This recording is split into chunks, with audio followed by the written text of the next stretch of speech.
సువార్తల్లో వివరించినట్లుగా నేరస్తుణ్ణి సిలువకు మేకులతో కొట్టేవారని కూడా పురావస్తు ఆధారాలు తెలియజేస్తున్నాయి.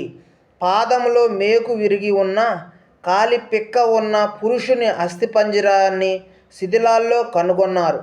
సిలువ వేయడం గురించి, సిలువ వేయబడిన నేరస్తుణ్ణి కాళ్ళు విరగ్గొట్టడం గురించి యోహాను సువార్త తెలియజేయడం విదితమే. యోహాను సువార్త 19వ అధ్యాయం 18-32 మరికొన్ని పురావస్తు పరిశోధనలు యేసు కాలంలో రోమన్లు శిల్పకళా నైపుణ్యం గురించి, భవన నిర్మాణ కళ గురించి తెలియజేస్తాయి. మహాహేరోదు నిర్మించిన దేవాలయపు శిథిలాలు సైతం నేటికి భద్రంగా ఉన్నాయి. అలాగే గ్రీకు, రోమన్ దేవుళ్ళ దేవతల గురించి శిథిలాలను సైతం కనుగొన్నారు. బైబిల్ కాలం గురించి తెలుసుకోవాలనే వారికి ఇవి ఎన్నో వివరాలను అందిస్తాయి. తొలి క్రైస్తవులు గతంలో యూద మతాన్ని అవలంబించిన వారేనని, వారి మీద నాటి తత్వ సిద్ధాంతాల ప్రభావం కూడా ఉందనేది విస్మరించలేని విషయమని పురావస్తు ఆధారాలు తెలియజేస్తున్నాయి. పాత నిబంధన పరిచయం. పాత నిబంధన యూదు లేఖనాలు బైబిల్లో ప్రథమ భాగం. తొలి క్రైస్తవులు ఉదహరించిన లేఖనాలు కూడా ఇవే.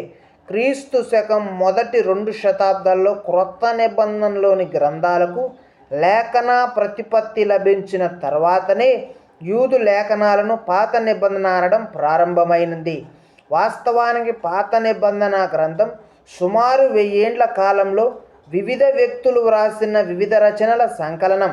పాత నిబంధనలోని కొన్ని రచనలు క్రీస్తు పూర్వం 1200 నాటికి చెందినవి. పాత నిబంధన రచనల్లో కొన్ని వాస్తవానికి తరతరాలుగా వచ్చిన పారంపర్య గాథలే. ఈ గాథలనే సేకరించి గ్రంథస్థం చేయడం జరిగింది. ఉదాహరణ ఆదికాండం 12-24 అధ్యాయాల్లోని అబ్రహాము వృత్తాంతం. పాత నిబంధనలోని చాలా భాగాన్ని హెబ్రీ భాషలో వ్రాశారు. ఇశ్రాయేలీల భాష హెబ్రీ భాష. పాత నిబంధనలోని కొన్ని రచనల తర్వాత కాలంలో హెబ్రీ భాషకు దగ్గరగా ఉండే అరమేయ భాషలో వ్రాశారు.